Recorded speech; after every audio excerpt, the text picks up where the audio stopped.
Okay, so I just want to try this out, get everyone accompanied with each other in the YouTube community or the Poketubing community, and I have Sacred with me right now. So the idea of this is we're going to talk, we're going to get to know each other, and that's kind of for our audiences as well. So the big question that I'm going to ask anyone that comes on this series is, why do you play Pokemon?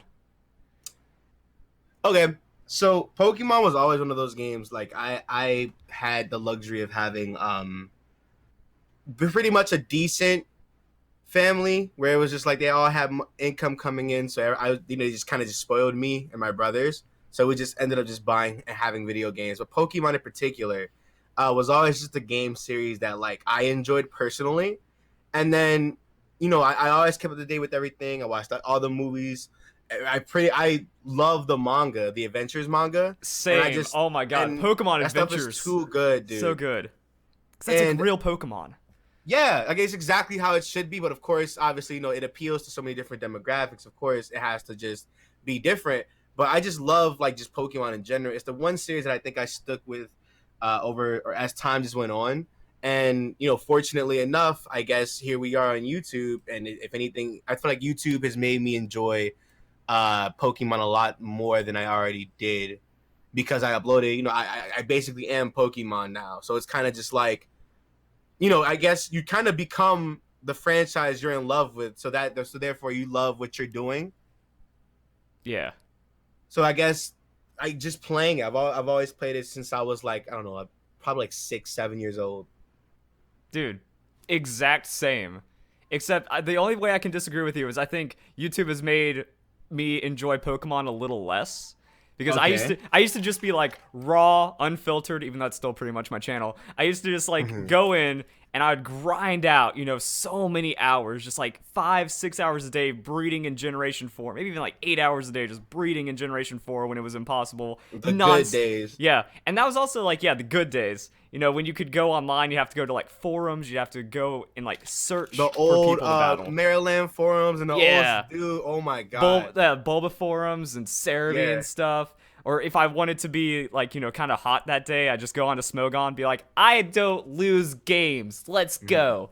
You really fire those people up. So I mean, like those were the days. And I feel like now because it's my job, I have less time to do raw Pokemon enjoyment, and I have to like spend a couple hours editing, spend a couple hours like making videos and stuff and uploading.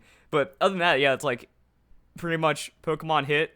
It landed as like the perfect adventure fantasy, and then I got good at it. And I was like, this is just the best thing ever. You want to become a master, you train things, and then like you get to pick your favorites and win. GG. I think that's the one thing I enjoy about Pokemon the most is like you can pretty much just jump in at any generation and pretty much get the same experience doing whatever you want to do, whether it's like, breeding or just regularly playing through the game or even competitive. Like you can just do whatever you want. Mm-hmm. There's a vast variety of mons that you could just play through however you want, and they all end up being like somewhat viable in some way, shape, or form. Yeah. So that was kind of like the idea of how we start off this kind of video. Anything else you want to say about yourself when it comes to like Poketubing? Just kind of I'm more on level the it out. Let's Player side of Yeah. everything. I think I like to dabble in some stuff. Obviously, like obviously, when news comes out, you obviously got to cover the newest thing. So of course, you got to keep up to date with that. And sometimes Wi-Fi, just usual introduction, Poketuber stuff. Honestly, Yeah. All right. So, following that up, what is the favorite video that you've made? Like your favorite video, or one of the top 5 or something that you're just so proud of. That's like, you know what? This is why I do it. This is all my passion. This is just an awesome video. ironically enough, it's a game that's not Pokemon, but it's inspired off of it. Oh. You go online and you see like these bootleg Pokemon games where they just basically just taking all the assets and just putting it on like a Yes. MMO style game on the phone or whatever. That stuff makes me mad, by the way, but I'm just like, okay, whatever. So I literally was just looking through all the clones. So I was gonna make a video regarding like, that type of stuff anyway, because I don't like that at all. I kind of don't like the fact that they pretty much just took these models and just put it on the phone and are like Mm-hmm. charging money for it. That's dumb.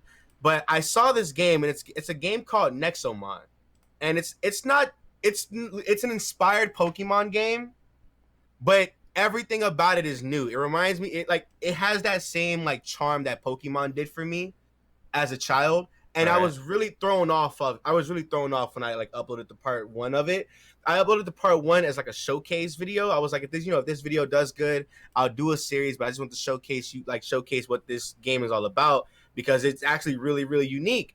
And the past, like I guess the passion for not only like I guess the content, but also just why I do this kind of sparked up, and it was anything more evident than ever, because when that video went up, within like the first 2 or 3 hours, it was already at like 30,000 views. I was Holy confused. I'm crap. like, yeah, I'm like, whoa. I'm like, why are people gravitating towards this video so much? This is around the time when like, the whole, Pokemon is stale, so we're not gonna play it or we're not gonna watch it thing is going on.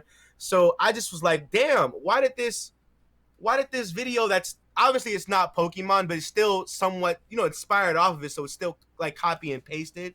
It's like, why did this video just do really, really good? I have no idea, but this must mean that the people like it, so I'm gonna continue it. And it was just such a vocal, popular series of mine, and it was just I had fun recording every single episode. That's And great to hear. it was just fun seeing people interact with the videos. It was fun seeing comments every single day, and they were like waiting for the uploads. It was just really, really, it was so cool to me. I'm like, this is exactly why I do that. I love it. I love entertaining people.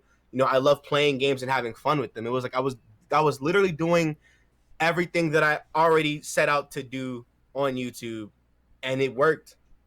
Those are the best videos. So this is where I'm going to throw you through a plot twist. I didn't tell you about me. this part. So I'm going to give you one of my favorite videos, and then I'm going to watch that video of yours. We're going to take like a little break, and then we're going to come back, and we're just going to kind of like reflect on that. All right. So what kind of video do you want? Do you want like a sick competitive battle? Do you want trivia? What kind of content do you want from Verlisify? Give me your best, whatever you can throw at me. Honestly, surprise me. All right, pop off. The battle was great. That battle was really, really cool. I like how you definitely knew what you were doing, and then like he was just dude, that the Rotom and the Sableye, amazing. I was just sitting, I'm just like, who's gonna win this, dude? I feel like that's that. I feel like that's the epitome of like my skill and understanding of Pokemon, because when I broke down the win conditions, I'm like, okay, hopefully anyone can understand what's going on. You definitely had it, because at this point it was just mind games. Who's gonna hit recover first? Is he gonna taunt? Okay, is he gonna Hydro Pump? And he did it, and I'm like, oh my god, here we go. I love it. Awesome. Your video was really cool too, because it went from like this meme thing where it's like, yeah, you all hate the ads, and then you broke it down really well. Like what, the first 7 minutes or something of that video was like, and then you played and then you played the intro and the trailer of it and stuff. I was like, all right. And like that's how you build up that investment. And then your commentary was pretty funny too, when you're like, yo, step off. Like, yo, that got violent. Yeah, like, those reactions were crazy. It was so, like I said, it threw me off, because I was like, this game actually is not that bad. I'm like, wait a minute, what's going on? And then the response, you saw the stuff, it was there. I'm like, oh my god, like that video was fun. Exactly, and that's what I love. It's just fun. At the end of the day, it's just fun. All right, good stuff. So those will be in the description down below. Following that up, what kind of content do you like watching most in Pokemon then? Oh my god, dude, I am a humongous like lore guy when it comes to Pokemon. I love it. I love sitting down. I love theorizing like timelines and how stuff like links in with each other and where certain things are gonna like go in or whatever. And then sometimes I like to mix it up, because sometimes people like to most recently the Space World demo, and then those like old beta designs or whatever, people like to like just talk about cut content that were in the older games. Just really like to watch those videos, because it's one of those things where it's like, here's the final product, but then here's what could have been and what was in there before. And so I just like watching that. Like those two probably have to like tie for some of my favorite Pokemon content, especially the lore stuff. I just love it. Yeah, I'm like not super crazy on the lore as much as I am just like the deep trivia. Because with lore, I feel like a lot of people, well, it's kind of the same, but my interpretation of lore is like when people try to take it further than is stated in the game, and they like theorize beyond the lore. I'm not too big of a fan of that. But when it comes to just like the deepest knowledge anyone can discover about Pokemon, I love it. Because like all of my Gen 4 days when I was talking about just being nothing but playing Pokemon and stuff, I was also all the time on Bulbapedia. I just hit random articles until I learned things. Yes. Oh my god. And honestly, Boba PD is like the place I go to like for a lot of the cut content stuff because it has everything. Yeah, like you just stumble into a page, it's like beta Pokemon, and then from there it's like, oh, capsule monsters, and then from Exactly. there Then you you see just the old rabbit hole. manga images and stuff, and it's like, Yeah. whoa, what is this? Well, It's that's lore I love when you're like into that deep manga lore. Oh, yes, yes. Oh my. And then let's not talk about the manga, dude. Oh my god. yeah, we'd be here for many more hours because I read all of it up until like Heart Gold Soul Silver arc, and then it started getting hard to find. And I Yeah, just, I don't know what happened because I know like they're in X and Y, and then next thing I know they're in Sun and Moon, and I'm like, where's like what happened? yeah, and also I wasn't a big fan of Generation 5, so I just kind of wanted to skip over the black and white and that. Mhm. Your first, like, whenever you get that first grind through the manga, I think that's what we're talking about. You know, you run it Mhm. down, couple generations, and you just love every bit of it. Like, And then one something of the just things I kind of did. One of the things I did at the end of one of my videos was I was breaking down the lore of all the legendary Pokemon that appeared in the Pokemon Adventures manga. When it's like, this chick in the Raikou and she's in the games and all these things. And by the way, Blaine has a Mewtwo. There's a real Master Ball shenanigans going down. Like, that's dude, the fun stuff it's of real Pokemon. crazy. It's really crazy when people are like, like in the anime and like I guess the games adaptation, like Fuji kind of helped. Mm-hmm. He's like the guy behind Mewtwo, but then you find out, oh my god, Blaine is like a big, humongous part of that in the manga. It's like, whoa, whoa, but then nobody would know that unless you read the manga. But at the same time, you can also kind of like see that's how it happened in the games. You know, Yeah, it's like the link that isn't stated. Like you have to learn about it to learn that it's there, but then you realize it because to open the gym, you have to go into the mansion where they did exactly. the Mewtwo And experiments, imagine and that's how you get the key. exactly. So And you it's learn like it about kind of Blaine's history, but he doesn't tell you that it's his history. yeah, like he doesn't tell you himself. You have to go through and immerse yourself in it like yourself. And the more you learn through different other avenues, the more if anything, more invested you get into the Mm-hmm. games and the series itself. Yeah. And then the manga is like, oh, by the way, that's not theory. It's like kind of confirmed, you know. Yeah, they're All right. connected by the way, by blood and whatever. It's like what? Yeah. Other content I'm down with is like old school J-Wits trivia kind of stuff. I feel like trivia's kind of become a little too mainstream to a degree. So whenever I put out a trivia video, I try to make it beyond what people understand. Because like there was that trend back in 2016 when like Pokemon Sun and Moon had all that news coming out, where one person would do a video and then everyone else would copy that video, like the beta Pokemon designs, like Yes. the Shuckle videos and stuff. So when that happened, it was like, I'm not as big of a fan of trivia, but like old school first time Pokemon trivia, that's the dope content. Moving on. That you want to move on? I think we've Yeah, let's spent go. enough time on that. All right. Thoughts on Pokemon Sword and Shield? Just give me the rundown, not like your full 10-minute ad revenue recap about the trailers or anything. Just like right now, how do you feel? There's so much. I feel like they're playing it safe by not giving us any information. Mm-hmm. And I feel like that's, if anything, that's what a lot of people like. Because everybody complains about how we got like too much information for Sun and Moon and how like they were like very disappointed when they got the full thing. And I understand that. I get it. Trust me, I understand. And then when we got Ultra and Ultra Moon, it was like, we didn't get less, or they didn't have anything, or they showed everything too early. And after we got that, it was everything they had. And then when Let's Go came out, it was like we knew about Let's Go like damn near a year, couple months before the actual announcement. Yeah. That leak came out, and we were all like, "This is fake."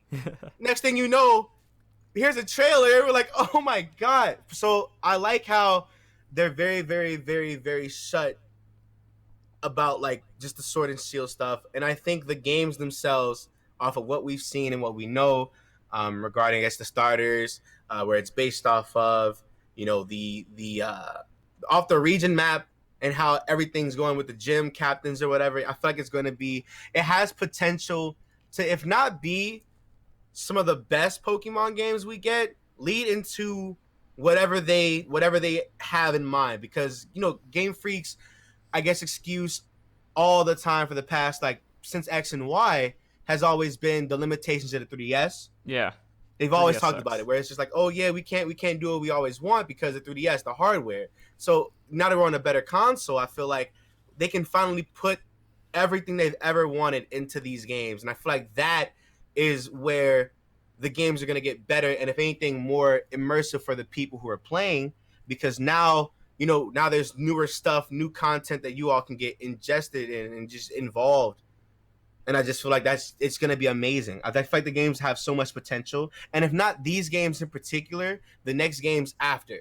Yeah, I can see that because like Game Freak needs to grow. You know, they've been in the same thing forever, and 3DS has limited them. So it might Mm-hmm. take, it might, you know, they could already have it down for Sword and Shield, which would be incredible. But it might take them that extra game to learn, develop, Which is and fine. then make it to where they can make everything they want on the next one. Exactly. And I feel like a lot of people, I don't know, for me personally, I feel like a lot of people kind of, give Game Freak too much flack for like not making the game that they want.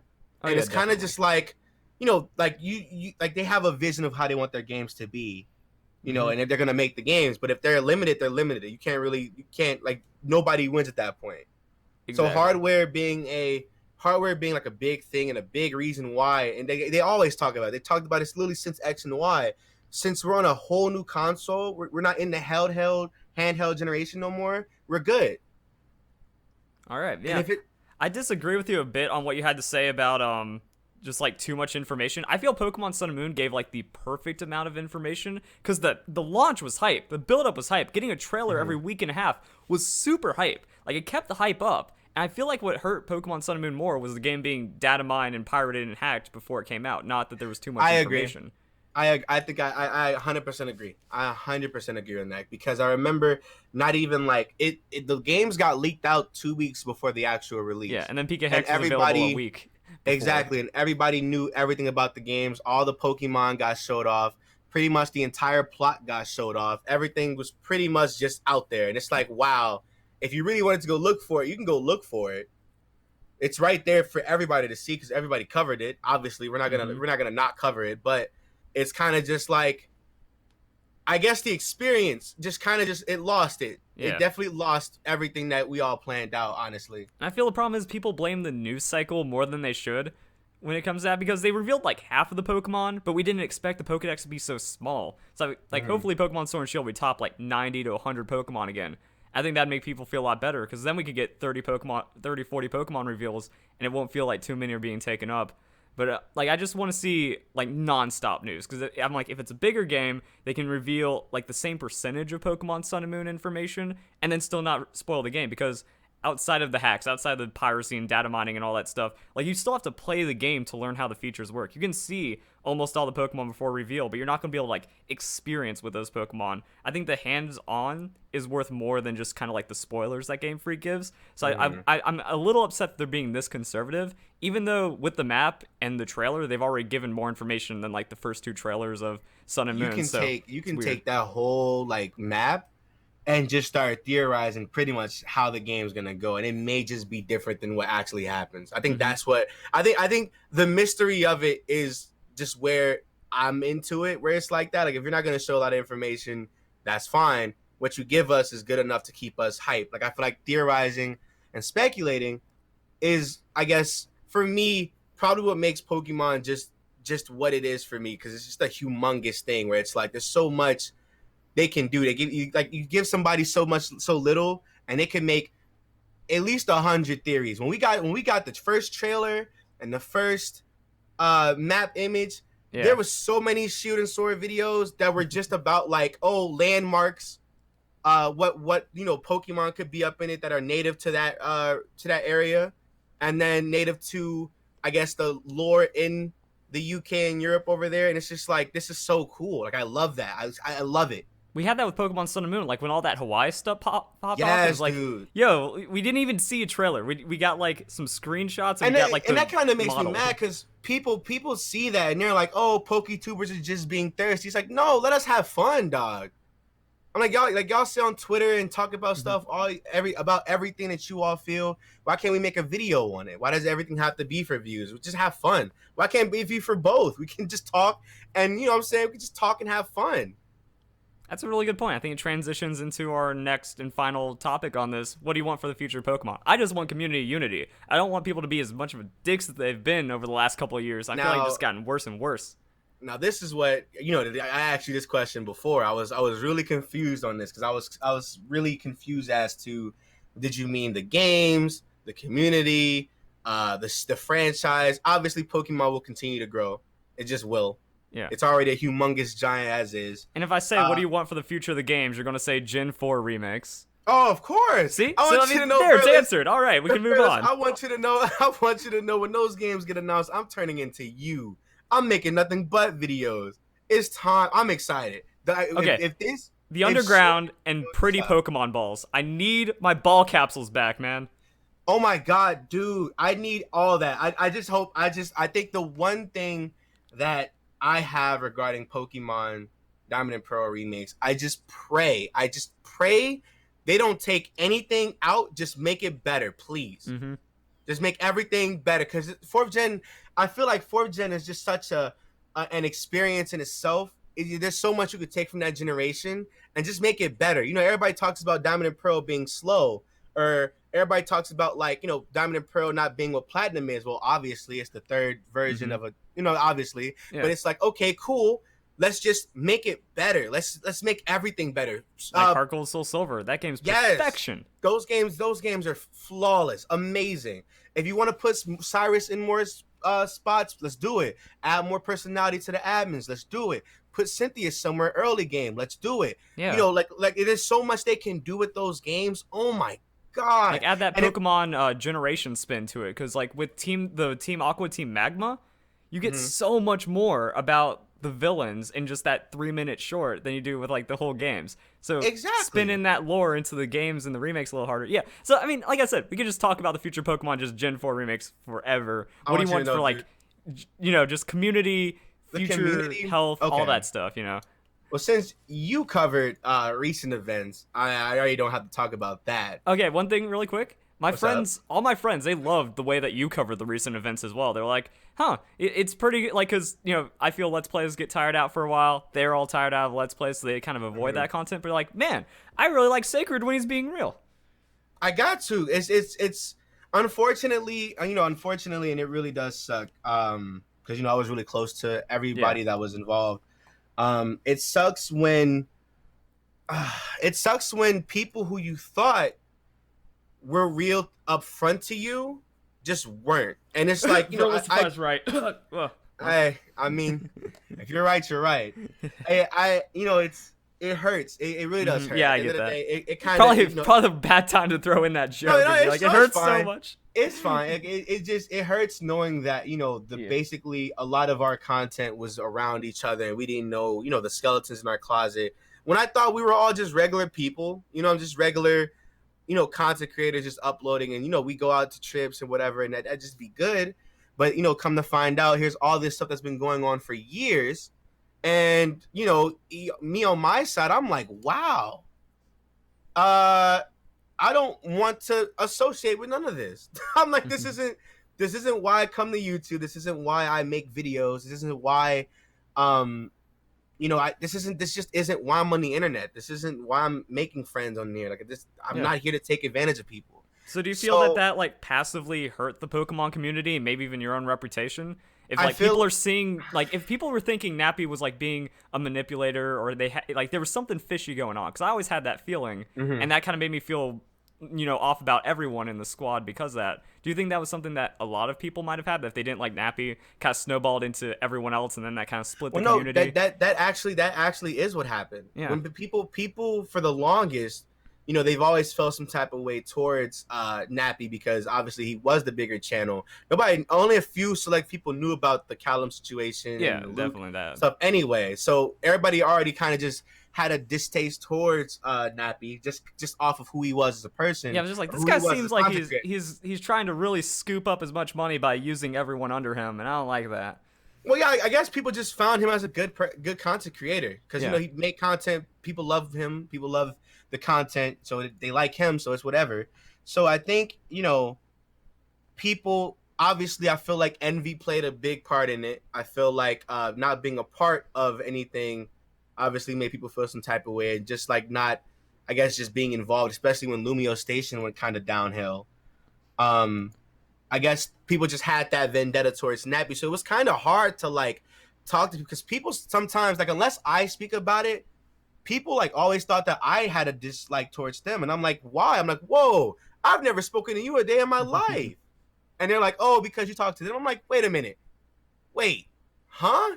And then you find out like people have issues, and I'm like, I'm unaware. I'm so distant towards, I guess, drama unless it's like involving me, that everything comes as a surprise. All this that happened recently was just alarming to me. I didn't know how to handle that.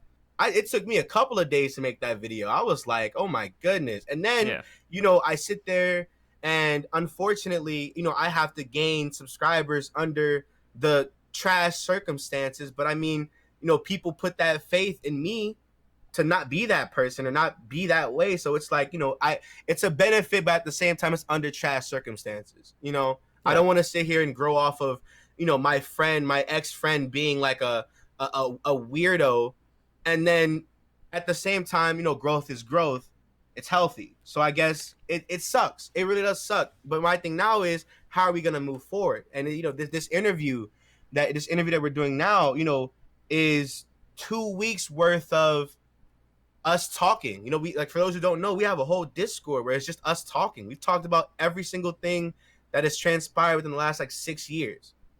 Yeah, we're trying to get cool with everyone because exactly. Because I think that's the big takeaway. Is like we all need to be real with each other, because not being real with each other is what put us in this situation. Is really like split things open. Because like you were saying, it's like, wait, I've never talked to you. What do you have against me? Because people were just like not being open about everything. Yeah, people weren't talking. People weren't going on about that. So now that we've done that, it's like, all right, hopefully this is like going to do the wake up call for a lot of people. And I think. And one thing I do hope really quick is I hope it does go into the content as well. That's not just about, mindlessly shoving out videos or just kind of like getting into the group thing for the group thing and just kind of going along with it. Just kind of like keep individuality and keep that Pokemon passion. I think that was another wake up call, because like everyone just kind of sleeping and doing their thing and letting everything just kind of happen as it did. And now it's like, oh, let's try to like reestablish how we got here, why we're here, and then make it for the best as we go into like Sword and Shield and the rest of the Pokemon games. Well, of course, because what people have to understand is like, like I was put into perspective by my friend when all this stuff actually happened. It was like, every new game, the community gets bigger and bigger and bigger and bigger, and all this shady stuff is happening behind the scenes that nobody knows about. It's like, what if it happens to the next kid that comes out or blows up in the next year or so? And, they have to hide behind, what I'm saying? The whole, oh, this happened to me years after the fact. And it's like, dang, we gotta come together. We have to, make sure that the community as a whole, even if we don't even mess with each other personally, we have to make sure that like it's a safe place where none of this stuff can happen ever again. Yeah, because that's just wrong. Yeah, you gotta be good. And I always thought about it. I'm like, you know how embarrassing this has to be for somebody on the outside looking in, and they're like, oh, I didn't know this Pokemon. Pokemon community was like this. It's like, no, we're not. Sorry, it's just a couple bad apples. Calm down. Just chill out. It's not the entire community. It's just a couple. We're weeding them out, obviously. But it's like, oh my God. Like, I've seen so many non-Pokemon channels cover this type of thing. I've seen a lot of people talk about this. Yeah. Well, I feel like Mr. Medicare, when he did the Bulbapedo forum thing, and then he like kept up on this, like, a lot of the community was just waiting for that next outing. Kind of like Minecraft, outside looking in with me on Minecraft. I'm like, when's Keem's next video about the next Minecraft pedo or something? And it's like, wait, that just happened to us. Oh my God, that's us now. No, it's Pokemon. Sucks too. That's what really sucks too, because everybody, I look a lot. I was looking around through a lot of these responses, and it was like, oh, it's Pokemon. What do you expect? I'm like, that doesn't make it right, huh? Like, what's no? I think their idea on that is like, it's adults playing kids game. Of course they're going to want to diddle them. Exactly, and I'm like, that still doesn't make it like that still shouldn't. If I'm an adult playing a Pokemon game, a child's game, it's like I should, if anything, be not a role model, but be like a safe, it's a safe haven. Like I don't want nobody to be taken advantage of. In my own Discord, I tell everybody, I'm like, look, we're not gonna do any of this harassing stuff. The misogynistic stuff is not happening. None of this stuff is going on. None of this is happening. If there's an issue, let me know about it, because I don't want to sit here and raise a community and raise an environment where people feel like they're being shunned for being themselves. All right. I think that's a good way to end it, because that last segment actually dragged on a bit, but I think it's what needed to be said for sure. Because I'd imagine that, like, when you made your video, then, like, the other guy came out, so there's probably a lot more that you have to say and be like, oh, it was even worse than that, you know? So it's way worse, dude. Yeah, exactly. So with all that, it's like, yeah, wrapping it up, trying to keep it going. What are you going to take from this and just be like, and moving on? Like, what content are we looking forward to? How much hype you got? What's the change up now? The change up now is just to redefine everything, how it's done. You know, the content, there was nothing wrong with the content. It was how much effort was put into it, I feel. People always talk about, oh, this is boring, this is boring, this is boring. But they're like, you know, people are too afraid to change and take risk and everything. And I feel like now is probably the best time to take risk and like change up how you do the content, because people are watching now. Whether it's negative from the obvious pedophilic stuff or it's the Sword and Moon boom, you know, people are watching now. And your channel might just be that. All right. For some people. I definitely see that, because yeah, it's like someone's coming negative and it's like, and they actually enjoy your video. That's going to be a very positive takeaway. So exactly, more weight going into content. I think that's something that just, you know, we should respect a bit more, and that's what I've been saying for years now. But I'm glad to see that it's kind of all picking up. You know, this is. I think we had to hit rock bottom before we could rebound. I think it happened at kind of the perfect time in between Pokemon Sword and Shield trailers. We're kind of like regrouping now, and this means that we have the opportunity to make Pokemon bigger than it's ever been, instead of it happening at like a different time. Yeah. I'm excited, dude. I'm excited for the future. I'm excited for content. I just hope everybody is cool. At the end of the day, I just hope everybody's cool. Great way to end it. Hope you all enjoy the video. Have a nice day. Thanks for watching. Bye.